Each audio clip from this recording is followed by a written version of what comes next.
ডগের বেশি পাওয়া যাচ্ছে নৌবাহিনীর এটা। ডগের ভিতরে কি পাওয়া যাচ্ছে ভাই ভাই ভাই ভাই ভাই ডিজাইনই দেখ। আর কি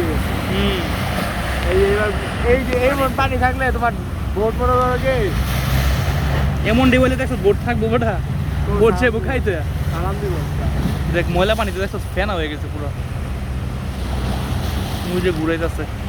ঘুরে যাচ্ছে না ওরা পাগলা পাগলা দিয়ে দিয়ে দিব হ্যাঁ ওই যে পাগলা তোর যে নৌবাহিনীর নিবাস আছে না, ওই জায়গায় নামবো এটা। আরো কি করো তাই নিচে ওটা কি রে, এই যে কালো জিনিসটা, এই যে এই কালোটা ওই যে রং সেই জিনিস কিন্তু। হ্যাঁ একবার ঢুকে একবার বাইরে মানুষ পজিশন